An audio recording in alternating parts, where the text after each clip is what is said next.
Assalamualaikum dear students, welcome to the Azim group of publications. I am Nimra Adil, your chemistry teacher, and today we are going to study what is empirical formula from chemistry book by Azim Cat. Empirical formula को start करने से पहले हमारी book में एक example दी हुई है।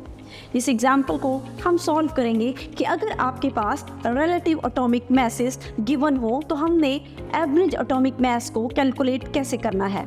तो एवरेज एटॉमिक मास को कैलकुलेट करने के लिए आपके सामने स्क्रीन पे एक फार्मूला शो हो रहा है। इस फार्मूले को याद करना पड़ेगा ताकि आप किसी भी एलिमेंट्स की एवरेज एटॉमिक मासेस को अगर कैलकुलेट करना चाहें तो आप कर सकें।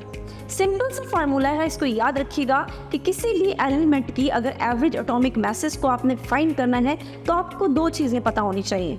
नंबर 1 उस एलिमेंट का एटॉमिक मास एंड नंबर 2 उस एलिमेंट के आइसोटोप की परसेंटेज। यानी फॉर एग्जांपल आपकी बुक में जो एग्जांपल डिस्कस हुई है इसमें हमारे पास नियोन की एग्जांपल है। यहाँ पे बुक में नियोन का एटॉमिक मास 20, 21 एंड 22 गिवन है।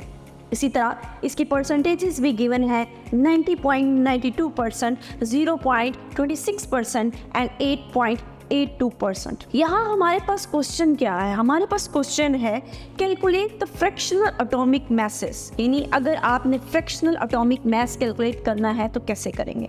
फ्रैक्शनल एटॉमिक मास कैलकुलेट करने के लिए मैंने आपको भी बताया कि आपके पास दो चीज़ें पता होनी चाहिए, एटॉमिक मास एंड सेकंड उसकी अबंडेंस यानी परसेंटेज। हमारे पास नियोन के 3 आइसोटॉप्स हैं, तीनों के मैसेज गिवन है 20, 21 एंड 22।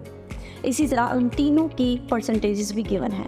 तो हम क्या करेंगे, उसके मैस को उसकी परसेंटेज के साथ डिवाइड करेंगे।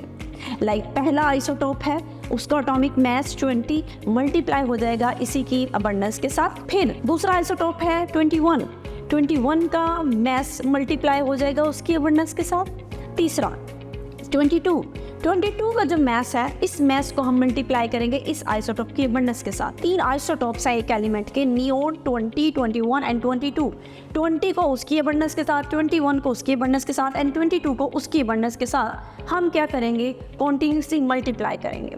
जब हम इनको मल्टीप्लाई कर लेंगे नियोन 20 प्लस मल्टीप्लाई हो जाएगा उसके अबंडेंस के साथ, प्लस दूसरा आइसोटोप उसका मास और उसकी अबंडेंस मल्टीप्लाई होंगे, प्लस तीसरा आइसोटोप उसकी अबंडेंस और उसका मास मल्टीप्लाई होंगे, डिवाइडेड बाय 100 कर देंगे तो आप किसी भी चीज़ का फ्रैक्शनल एटॉमिक मास कैलकुलेट कर सकते हैं। यहाँ हमारी एग्जांपल नंबर 1 कंप्लीट होती है, लेकिन इसी के साथ मैं अपने नेक्स्ट पोर्शन की तरफ आती हूँ जो आज हमारा मेन फोकस है। एम्पिरिकल फार्मूला क्या है, what is empirical formula and how it is determined. Paper point of view से आपको बताती जाऊँ कि ये बहुत ही इंपॉर्टेंट शॉर्ट क्वेश्चन है, लेकिन शॉर्ट क्वेश्चन के साथ साथ एम्पिरिकल फार्मूला है क्या और इसको कैलकुलेट कैसे करते हैं ये एक लॉन्ग क्वेश्चन। तो हमारे पास एम्पिरिकल फार्मूला क्या है? It is the formula that shows simplest whole number ratio between the atoms of a molecule, या हम कह सकते हैं between the elements of a compound. आपके सामने एक फार्मूला फॉर एग्जांपल मैं लिखती हूँ C6H12O6। C6H12O6 को फॉर एग्जांपल अगर मैं 6 पे डिवाइड करूँ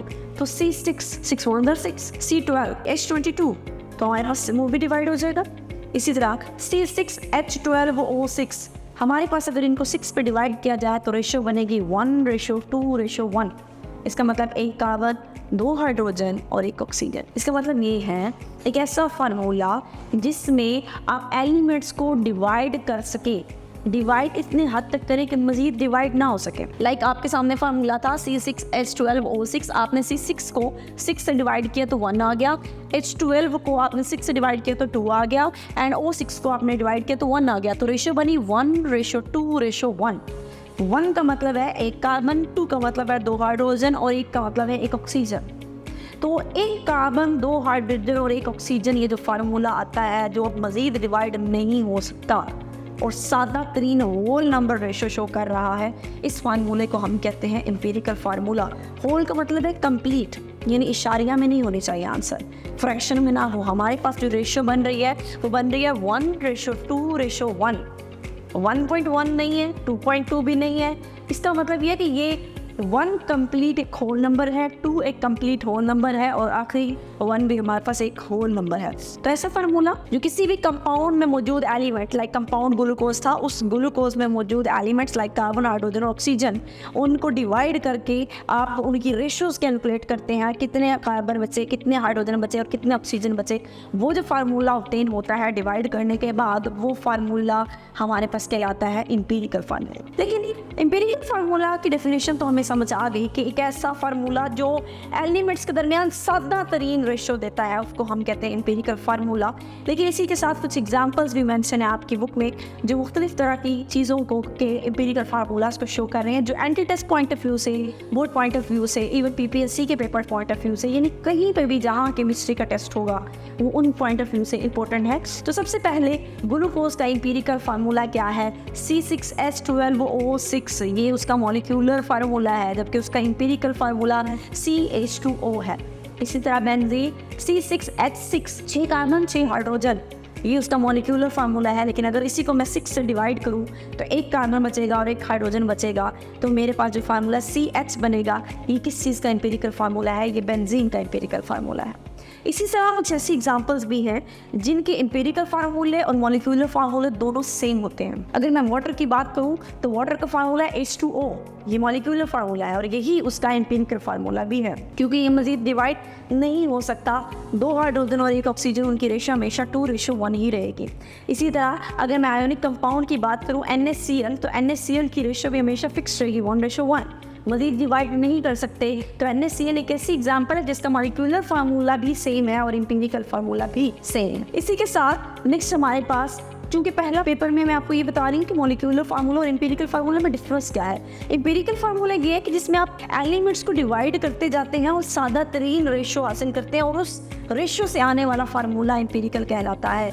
लेकिन इसी के साथ अगर डिफरेंस पूछा जाए कि क्या डिफरेंस होता है मॉलिक्यूलर फार्मूला में, तो मॉलिक्यूलर फार्मूला में आप डिवाइड नहीं करते।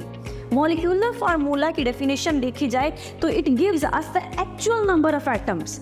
इसका मतलब ये है कि अगर वाटर का फार्मूला है H2O, तो उसमें 2 हाइड्रोजन और 1 ऑक्सीजन, तो ये जो H2O है ये इसका क्या कहलाएगा? Molecular formula. आपने ग्लूकोज की एग्जांपल ली, आपने कहा C6H12O6, ये मॉलिक्यूलर फार्मूला है, ये बता रहा है कि 6 कार्बन है, 12 हाइड्रोजन है और 6 ही ऑक्सीजन है।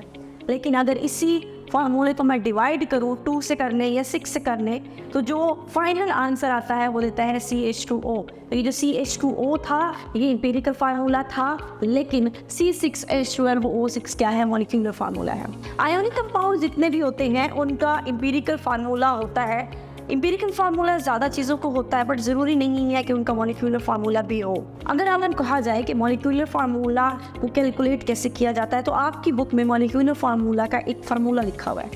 Molecular formula is equal to N multiply empirical formula. यहाँ N का क्या मतलब है? N का मतलब है digits, integers, 0, 1, 2, 3, 4, 5 and 6 so on।